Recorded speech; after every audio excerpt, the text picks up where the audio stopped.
un petit mot sur les maillages de quadrilatères et d'hexaèdres, vous savez, les cubes un peu déformés.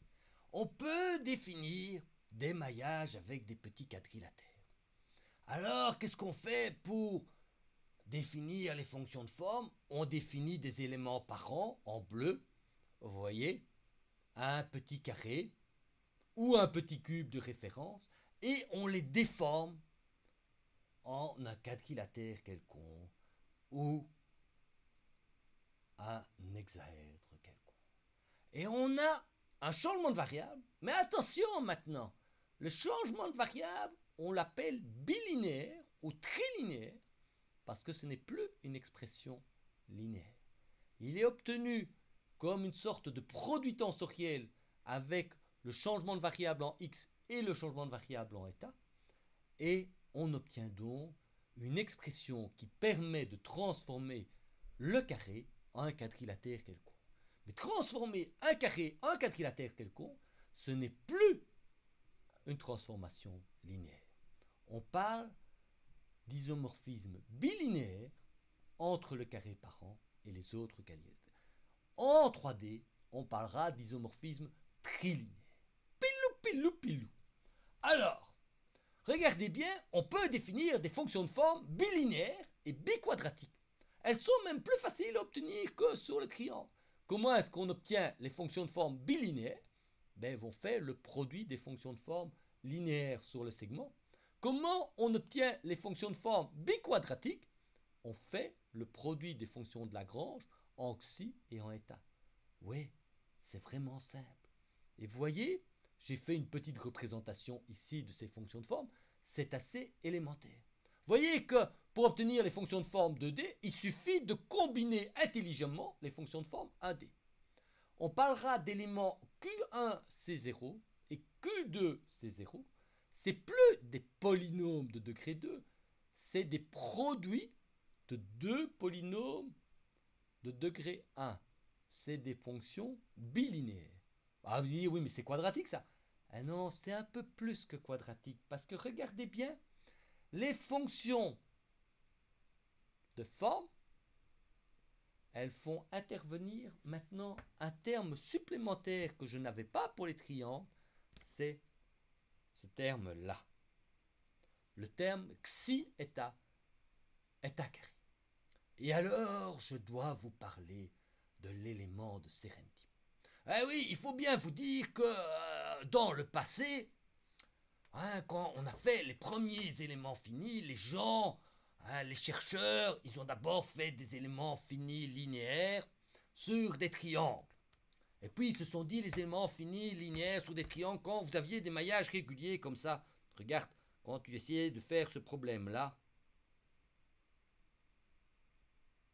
avec des triangles, c'est pas très joli. Puis alors on pourrait en mettre une fois un comme ça de temps en temps, c'est pas beau. Et donc ils se sont dit, on aimerait mieux avoir des maillages avec des petits carrés. Ce serait plus joli. Et donc les gens ont eu envie d'avoir des maillages avec des petits carrés. Et ils ont fait des codes d'éléments finis avec des petits carrés. Et là, t'imagines comment ça se passait, hein. Il y avait l'enseignant, le grand professeur, et puis il y avait l'assistant, là, le PhD student. Et le PhD student, on lui disait, ah, j'ai une idée, fais un code d'éléments finis avec des petits carrés. Et je vais aller présenter ça à la prochaine conférence entre grands professeurs savants. Et donc, à la conférence, tu sais, à l'époque, on faisait encore des conférences en présentiel, avant la pandémie, tu avais l'enseignant qui arrivait, et là, il avait présenté, maintenant j'ai un improvement. On n'a plus des petits triangles, on a des petits quadrilatères. J'ai une nouvelle version, un apport scientifique majeur. Et donc, le concurrent, tu sais, l'américain, le japonais, le chinois qui revenait, il se disait, oh là là là là, le type du MIT, il a un programme d'éléments finis avec des quadrilatères bilinéaires, mais je vais faire mieux. Je vais faire avec des quadrilatères biquadratiques. Ça va être mieux, parce que c'est plus précis et tout ça. Donc, il revient chez lui, il dit à l'étudiant, implémente des quadrilatères biquadratiques. il arrive à la conférence et tu vois, il se dit, maintenant j'ai les éléments biquadratiques. Évidemment, vous savez, quand il y a des éléments biquadratiques, ça coûte plus cher, il y a plus de degrés de liberté, mais c'est plus précis, puisque maintenant on peut représenter exactement une solution quadratique, et donc on compare le code élément fini avec des solutions quadratiques de référence, et on dit, ouais, ça marche, c'est beaucoup plus précis, et on permet de faire des résultats beaucoup mieux, etc. Mais tu sais, c'était il y a longtemps, c'était encore le cas, le temps où les ordinateurs étaient lents, avec, on mettait des cartes perforées pour faire les programmes, on mettait des jours et des jours. Évidemment, il fallait attendre longtemps pour voir les résultats. Maintenant, pense qu'aujourd'hui, sur ton ordinateur, tu as la réponse instantanée. Et donc, il y en a un qui s'est dit, oui, mais il y a un 9e nœud là, il ne sert à rien. Ce 9e degré de liberté, il ne sert à rien pour représenter la solution. Si on le retirait, on économiserait 1 degré de liberté sur 9, presque 10% de coût calcul. Et en fait, vous allez voir, pour résoudre le système, c'est quadratique au nombre de degrés de liberté, ou même cubique au nombre de degrés de liberté. Ça va permettre de réduire le temps calcul et tout ça, ça va, au lieu de devoir attendre 2 heures, je t'attendrai beaucoup moins. Ça va être un improvement important. Et donc, il y a un petit futé, un petit type qui dit, je vais faire un truc sérendipien, un truc vachement intelligent. Je vais retirer la fonction de forme du centre. Et je vais faire un élément avec seulement 8 degrés de liberté. C'est ce qu'on appelle l'élément de Serendip. Tu vois, j'ai retiré ce 8e degré de liberté. Et donc, il y en a un qui vient et qui fait fonctionner l'élément de Serendip. Et alors, il a fait ça, et tous les autres se disent, oh là là, ça c'est vachement bien. Hein, c'est ok, on va essayer l'élément de Serendip. Et tout le monde essaye l'élément de Serendip. Et alors, quand vous faites l'élément de Serendip sur un maillage régulier comme ça, une solution comme ça, un maillage bien régulier comme ça, tout se passe parfaitement bien. Et puis, de temps en temps, comme ça, il y a des étudiants, des assistants, ils sont pas soigneux. Mais oui, ça existe, des gens pas soigneux comme ça. Mais pas les miens, évidemment. Les miens, c'est des perles, hein. On peut pas en faire des mieux comme ça. Mes assistants, c'est du top, du top, du top. Hein. C'est la classe totale. Hein. D'ailleurs, c'est aussi les assistants de Remaclou. Remaclou, il sélectionne vraiment les étudiants du top, du top. La classe internationale. Hein. C'est pas comme ceux qui font une thèse. Hein. On ne va pas citer les noms parce qu'après, je vais avoir des problèmes. Mais on est vraiment des assistants qui sont du top, du top. Mais il y a des gens qui n'ont pas des assistants comme ça, du top, du top. Et il y a un assistant, il a fait un maillage un peu mal foutu comme ça. Il avait fait un maillage... Il n'a pas bien codé ça. Oui, parce qu'à l'époque, le maillage, on n'avait pas de générateur automatique de maillage. On devait encoder les points à la main. Sur le terminal, c'était compliqué, quoi. Oui, vous ne te rendez pas compte. Hein. Et donc, au lieu de faire un beau maillage, il avait fait un maillage un peu schnoll, comme ça. Bon, c'est pas interdit, hein. Et sur le maillage un peu schnoll, alors que la théorie devrait dire que ça marche, eh ben, le sérendipien ne donnait pas les bons résultats, alors que le lagrangien donnait les bons résultats. Bon, alors, le thésard est venu expliquer ça au professeur. Et le professeur lui dit, mais non, hein, tu as faux, t'as fait un bug, va retravailler ça, t'es vraiment une lerve. Alors tu sais, tu vas toujours... le professeur, c'est le mandarin, comme ça, il voit son assistant, il te dit, mais non, mais t'es une sous-merde, toi. Oui, encore un étudiant que j'ai fait venir d'un pays sous-développé, un incapable, un stade va travailler, je l'engueule comme ça, etc. Et alors, après, à certains temps, les profs se retrouvent, tu sais, à la conférence internationale, et alors, il y a les présentations, hein, on fait toutes les présentations, etc. Et puis, à un moment donné, le soir, ils se parlent entre eux. C'est toujours le soir qu'on va prendre un verre, on va manger ensemble. C'est pour ça, les contacts humains, c'est irremplaçable. Hein. Bon, un petit plaidoyer, on voudrait quand même refaire les conférences en présentiel, parce que à distance, on ne peut plus aller prendre un verre, on ne peut plus aller manger, enfin tous les trucs intéressants, où on apprend vraiment l'information.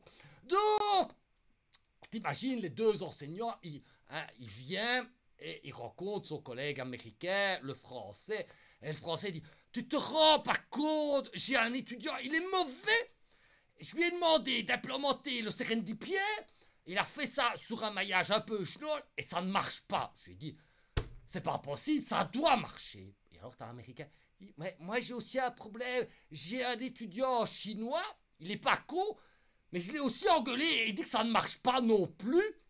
C'est quand même bizarre, peut-être que ça ne marche pas. Oui, je l'ai engueulé, je lui ai dit, ah, si c'est comme ça, tu devras les TP d'éléments finis pendant 2 ans, ça ne va pas, t'es totalement incapable. Mais c'est quand même embêtant, hein, parce que le mien, il se plante, le tien aussi il se plante. Pourquoi ça marche pas? Et alors, je vais vous expliquer pourquoi ça marche pas. Parce que ce qu'on veut, c'est d'être complet, non pas sur l'élément parent, mais sur l'élément déformé, sur un quadrilatère quelconque.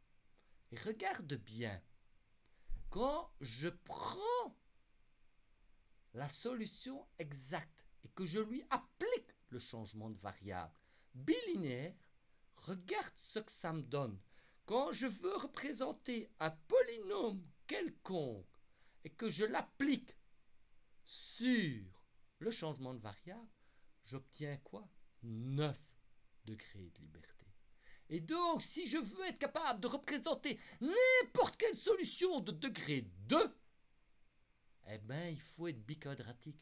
Donc, le 9e degré de liberté, celui que tout le monde pensait qu'il ne servait à rien, eh bien, il est vachement utile.